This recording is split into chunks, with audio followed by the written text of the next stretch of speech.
Doutor Leonardo Pantaleão, que é advogado criminalista, mestre e doutor pela Universidade de São Paulo. Doutor Pantaleão, obrigado aqui por atender o jornal Nova Brasil. Imagina, eu que agradeço, Heródoto, é sempre um prazer falar com vocês. Obrigado. Doutor Pantaleão, o senhor se surpreendeu com a decisão do Superior Tribunal de Justiça? Heródoto, me surpreendi numa parte, não me surpreendi em outra. Explico.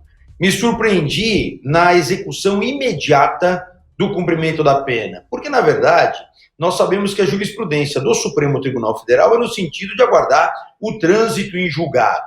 Aqui cabe um esclarecimento adicional, porque os que entendem de maneira diversa sustentam o seguinte: não, mas não podemos mais falar em presunção de inocência do Robinho, porque a condenação dele já transitou em julgado na Itália. Então, ele já teria que começar a cumprir a pena diretamente aqui. Eu ouso divergir no seguinte fundamento. Ora, em que momento que essa decisão da Itália passa a ter eficácia no Brasil? A partir do momento em que a decisão homologatória dessa sentença estrangeira transitar em julgado. Enquanto essa decisão homologatória não transitar em julgado, me parecia e me parece um pouco precoce estabelecermos o início imediato do cumprimento da pena. Então me surpreendi em relação a esse aspecto. Não me surpreendi em relação à homologação, porque me parecia que realmente, desde o início, os requisitos necessários para essa homologação se faziam presentes. E que a qualquer momento ele pode ser preso e levado para um presídio?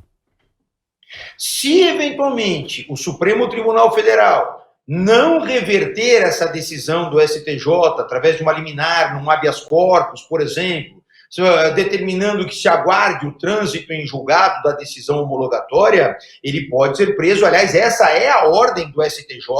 O STJ determinou ao juiz da Vara Federal de Santos, responsável pelas execuções criminais, de que seja expedido o mandado de prisão e cumprido o mandado de prisão. Então, nesse instante em que conversamos, está valendo a ordem do STJ, a qualquer momento pode ser preso, exceto se tivermos uma mudança vinda do Supremo Tribunal Federal.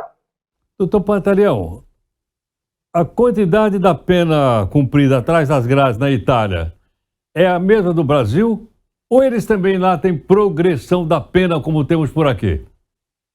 Existe, Heródoto, existe também esse sistema de progressão da pena, que é um sistema praticamente colocado em todos os países que tem um cunho civilizatório, na medida em que você vai fazendo com que aquele reeducando, ele vá alcançando um senso de autodisciplina. E isso é importante na medida em que você gradativamente diminui o nível de fiscalização sobre aquele agente, sobre aquele indivíduo que está custodiado. Então, a maior parte dos países, realmente, eles preveem essa progressão, eles preveem essa possibilidade. O que varia, muitas vezes, é o tempo necessário de cumprimento de pena para obter esse benefício da progressão. Mas o instituto progressista, de uma forma geral, ele acaba acontecendo na maior parte dos países.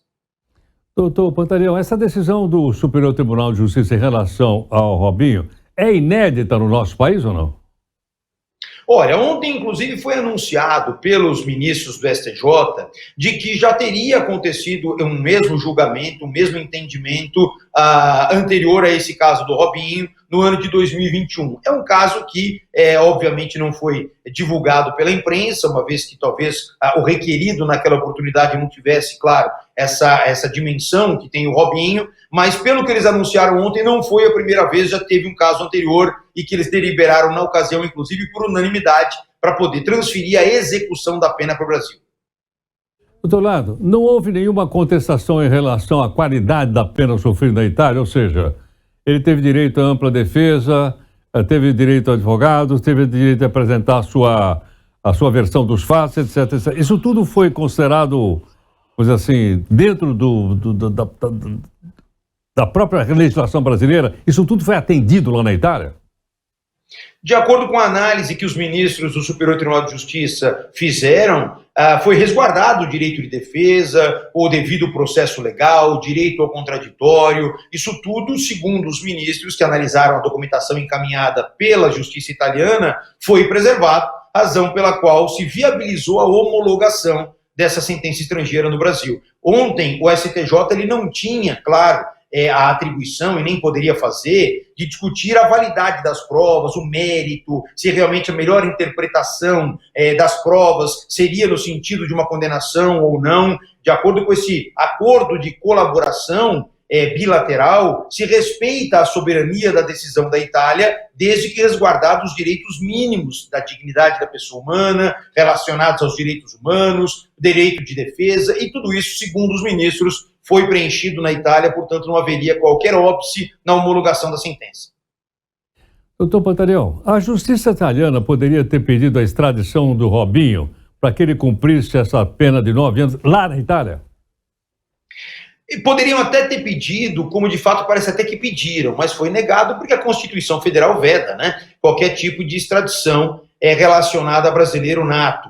Então é por essa razão, inclusive, que veio à tona, não só em acordos de cooperação internacional com a Itália, mas também por um texto expresso da Lei de Imigração, datada de 2017, essa possibilidade de transferir a execução da pena. Então, ou seja, olha, Brasil, já que você não pode extraditar os seus nacionais para que eles venham cumprir a pena aqui no local onde eles foram, então, condenados, para evitar a impunidade, então façamos diferente. Nós transferimos a você, Brasil, a execução dessa pena privativa de liberdade imposta, para que você possa, então, atribuir a ele essa pena e, dessa forma, esse comportamento não fique impune, até para que o Brasil não seja considerado, no entender de alguns, o paraíso da impunidade em situações dessa natureza. Doutor Pantaleão, o Daniel Alves pegou 4 anos por esse crime na Espanha. O Robinho, 9 na Itália. Qual é a pena para esse crime aqui no Brasil, segundo o nosso Código Penal?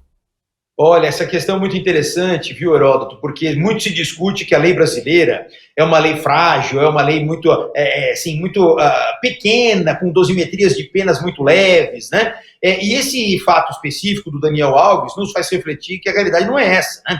Por quê? Porque o estupro no Brasil, ele pode chegar, dependendo da situação, a mais de 10 anos de reclusão. É um crime hediondo, portanto, um crime inafiançável, o que significa que aquilo que aconteceu com o Daniel Alves, de pagar ali 1 milhão de euros de fiança e ser colocado em liberdade provisória, jamais aconteceria no Brasil, porque o Brasil não admite fiança para esse tipo de crime, por se tratar de um crime hediondo. Então, esse é um ponto muito importante, até para aqueles que nos acompanham entendam que, muitas vezes, aquelas críticas que se faz à lei brasileira, ela, numa comparação mundial, nós percebemos que ela tem um enrijecimento muito superior à média dos países.